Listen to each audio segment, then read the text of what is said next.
அனைவருக்கும் வணக்கம். அனைவரையும் மிஸ்டர் பங்குதாரர் யூடியூப் சேனலுக்கு அன்போடு வரவேற்கிறேன். இன்றைக்கி நம்ம வீடியோவில் உடனடியாக கவனிக்கப்பட வேண்டிய செக்டார் மற்றும் அதில் உள்ள சில முக்கியமான பங்குகள், உடனடியாக வாங்கி வைக்கக்கூடிய பங்குகள், அவற்றை பற்றி பார்ப்போம். சமீபத்தில் மார்க்கெட் நல்ல கரெக்ஷன் ஆகிருக்கு அப்படிங்கிறது எல்லாருக்குமே தெரியும். அதே வகையில் இந்த ஃபாஸ்ட் மூவிங் கன்சியூமர் குட்ஸ் அப்படின்னு சொல்லக்கூடிய எஃப்எம்சிஜி செக்டாரும் நல்ல இறக்கம் கண்டு அதில் உள்ள பங்குகள் எல்லாமே ஒரு நல்ல பையிங் லெவலை எட்டி இருக்கிறது. அதை பற்றி நம்ம இன்னும் கொஞ்சம் விரிவாக பார்ப்போம். இப்போ நம்ம இந்த எஃப்எம்சிஜி செக்டாரோட சார்ட்டை பார்க்குறோம். இந்த சார்ட்டு வந்து மந்த்லி பேசிஸில் எடுக்கப்பட்ட ஒரு சார்ட்டு. அதை தான் இங்கே நம்ம டிஸ்பிளே பண்ணி. மந்த்லி பேசிஸ்னால் அதில் இருக்கிற ஈச் அண்ட் எவ்ரி பார், அதாவது ஒரு கட்டமும் ஒரு மாதத்தை குறிக்கிறது. அதை நம்ம புரிஞ்சுக்கணும். இந்த சார்ட்டில் நாம் பார்ப்பது ஒரு பங்கின் விலை கிடையாது, எஃப்எம்சிஜி செக்டாரின் இண்டெக்ஸ் மதிப்பு. இன்னும் புரியும்படி சொல்லணும்னா, எப்படி நிஃப்டி 50ல் 50 ஸ்டாக்ஸை வச்சு ஒரு இண்டெக்ஸ் இருக்கிறதோ அதோட லெவல் இப்போ 24,000ங்கிற அளவில் ட்ரேட் ஆகிட்டு இருக்கு. அதே போல் இந்த எஃப்எம்சிஜி செக்டாரில் இருக்கக்கூடிய பங்குகளை வைத்து ஒரு இண்டெக்ஸ் உருவாக்கப்பட்டிருக்கு. இந்த சார்ட்டில் நம்ம பார்க்கும்போது இந்த எஃப்எம்சிஜி செக்டார் கடந்த சில மாதங்களாக நல்ல ஏற்றம் கண்டு 65,000 என்ற உச்சநிலை எட்டி தற்பொழுது 58,000 என்கிற அளவில் வர்த்தகமாகிக்கின்றிருக்கு. இந்த சார்ட்டை நம்ம நல்லா கவனித்தோம்னா நமக்கு இன்னொரு விஷயம் தெரிய வரும். அது என்னன்னா, அந்த நீல கலரில் ஒரு கோடு இருக்குது பாருங்கள், அதுதான் வந்து 20 மாதத்துக்கான மூவிங் ஆவரேஜ், அதாவது 20 மந்த்ஸ் மூவிங் ஆவரேஜ்னு சொல்கிறோம்.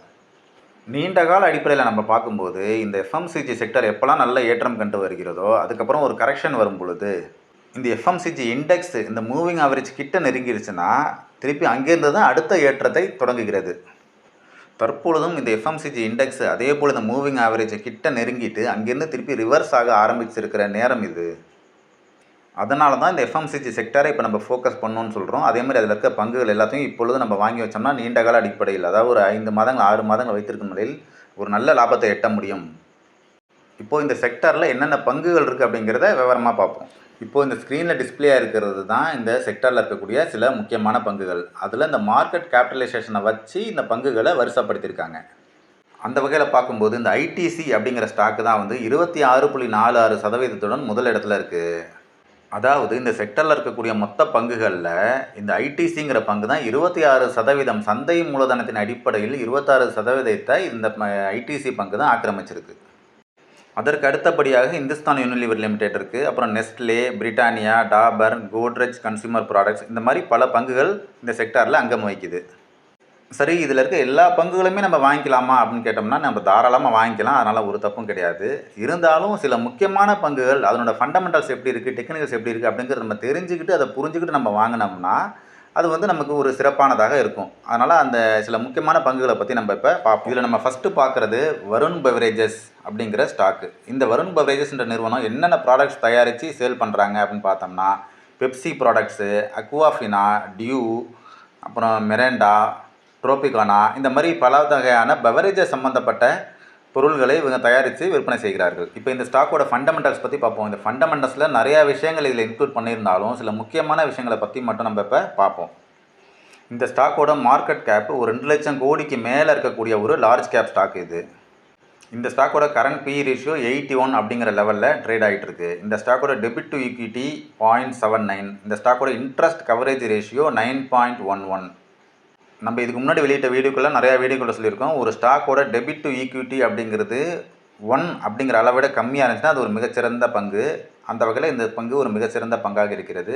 அதே போல் இன்ட்ரெஸ்ட் கவரேஜ் ரேஷியோ 1க்கு மேலே இருந்துச்சுன்னா மிகச்சிறந்த பங்காக சொல்லியிருக்கோம். இது 9.11 இருக்குது. இந்த ஸ்டாக்கோட தற்போதைய விலை 614, ஒரு வருடத்திற்கான குறைந்தபட்ச விலை 419, அதிகபட்ச விலை 683. இப்போ இந்த ஸ்டாக்கோட பர்ஃபார்மன்ஸ் எப்படி இருக்குது அப்படிங்கிறத நம்ம இந்த ஸ்க்ரீனில் பார்க்கலாம். அதாவது 10 வருஷத்துக்கான சேல்ஸ் க்ரோத் 22% அப்படிங்கிற அளவில் இருக்குது. 5 இயர்ஸ்க்கான சேல்ஸ் க்ரோத் 26% இருக்குது. 3 இயர்ஸ்க்கான சேல்ஸ் க்ரோத் 35% இருக்குது. அதே போல் 10 வருஷத்துக்கான ப்ராஃபிட் க்ரோத் 49% இருக்குது. 5 வருஷத்துக்கான ப்ராஃபிட் க்ரோத் 47% இருக்குது. 3 வருஷத்துக்கான ப்ராஃபிட் க்ரோத் 77% இருக்குது. நம்ம ஏற்கனவே வெளியிட்ட வீடியோக்கள் பல வீடியோக்கள்லேயே சொல்லியிருக்கிறோம். என்னென்னா ஒரு ஸ்டாக்கோட சேல்ஸ் க்ரோத், ப்ராஃபிட் க்ரோத் ரெண்டுமே 20%, அதாவது 20% மேலாக நிலையாக இருந்தாலே அது ஒரு மிகச்சிறந்த பங்கு அப்படின்னு சொல்லியிருக்கோம். அதுபோல் இந்த பங்கோட வியாபார வளர்ச்சி அப்படிங்கிறது கடந்த 10 வருடங்களுக்கு மேலாகவே 20% மேலாக தான் இருக்கிறது.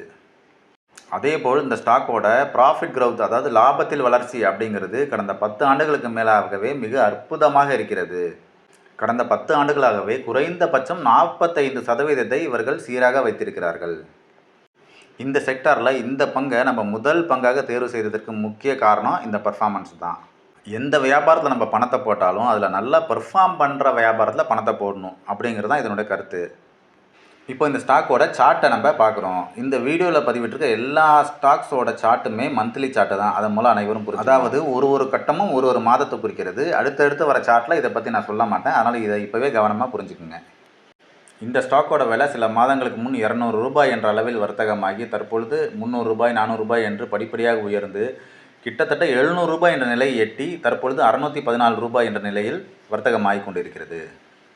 இந்த செக்டரில் இருக்கக்கூடிய மற்ற பங்குகள் கடுமையான விலை வீழ்ச்சி அடைந்தாலும் இந்த பங்கு பெரிய அளவில் விலை வீழ்ச்சி அடையாததற்கு முக்கிய காரணம் இந்த பங்கின் செயல்திறனே. சந்தை சூழ்நிலை சாதகமாக மாறும் நிலையில் இந்த பங்கின் விலை மிகப்பெரிய ஏற்றத்தை காணும் என்று கருதப்படுகிறது. இரண்டாவதாக நாம் பார்க்க இருக்கும் பங்கு டாடா கன்சியூமர் ப்ராடக்ட்ஸ்.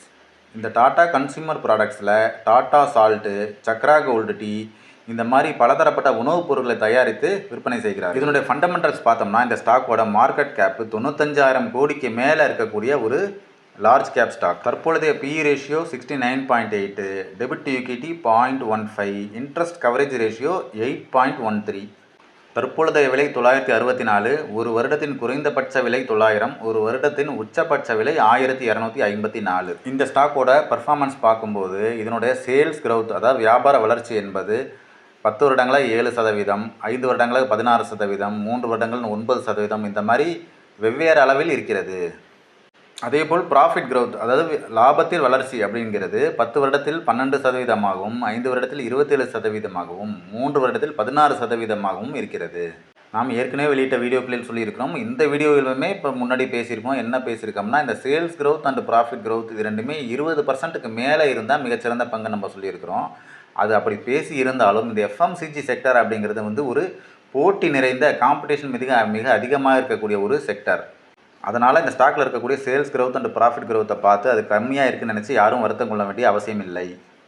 இனி வரக்கூடிய ஸ்டாக்ஸையும் நம்ம பார்க்க போகிறோம். இது எல்லாமே FMCG செக்டரில் இருக்கக்கூடிய ஸ்டாக்ஸ் தான். இந்த ஸ்டாக்ஸை தவிர வேறு ஸ்டாக்ஸ் கிடையாது. அதனால் இதை பற்றி யாரும் கவலைப்பட வேண்டிய அவசியம் கிடையாது. இதில் இருக்க பங்குகள் எல்லாமே நல்ல தரமான பங்குகள் தான். அடுத்து இந்த ஸ்டாக்கோட சார்ட்டை பார்க்குறோம். இந்த சார்ட்டில் நம்ம பார்க்கும்போது நமக்கு என்ன புரியுதுன்னா இந்த ஸ்டாக்கோட விலை 1250 அப்படிங்கிற உச்சபட்ச அளவை எட்டி கடந்த 2 மாதங்களாக இறங்கி தற்போது ₹960 என்கிற அளவில் வர்த்தகம் ஆகிக் கொண்டிருக்கிறது.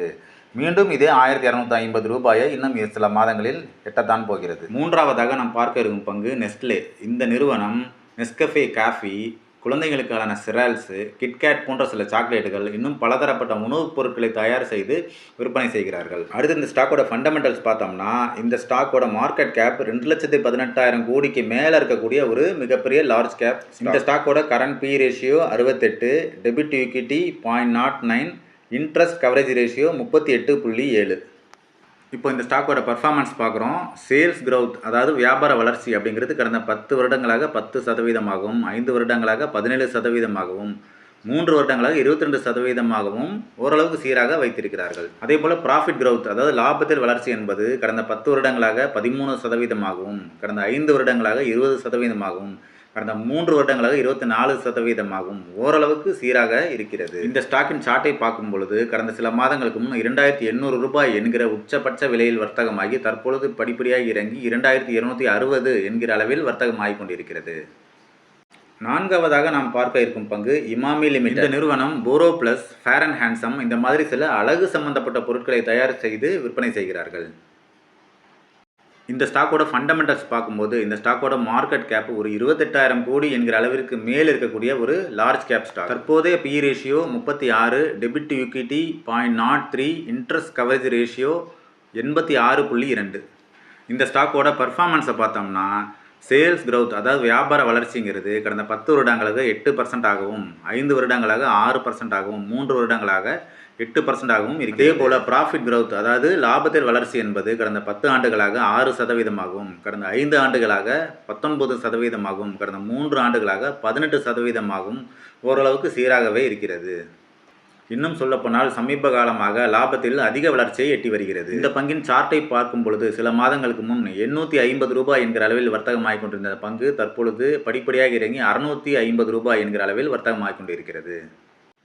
இதுவரை இந்த வீடியோவில் நம்ம ஒரு 4 பங்குகளை பற்றி பார்த்துருக்கோம். இன்னும் ஒரு 3 பங்குகளை நம்ம அடுத்த வீடியோவில் பார்ப்போம். இந்த வீடியோவில் நம்ம பகிர்ந்து கொண்ட கருத்துக்கள் அனைவருக்கும் பயனுள்ளதாக இருக்கும் அப்படின்னு நான் முழுசாக நம்புகிறேன். இதில் ஏதாவது சந்தேகம் இருந்துச்சுன்னா கமெண்ட் பண்ணுங்கள். இந்த வீடியோ உங்களுக்கு பயனுள்ளதாக இருப்பதாக நீங்கள் கருதினால் இந்த வீடியோவை லைக் செய்து எங்களுக்கு அதை நீங்கள் தெரிவிக்கலாம். உங்கள் பொன்னான நேரத்தை ஒதுக்கி இந்த வீடியோவை பார்த்த அனைவருக்கும் எனது மனமார்ந்த நன்றிகள். மீண்டும் அடுத்த வீடியோவில் சந்திக்கலாம்.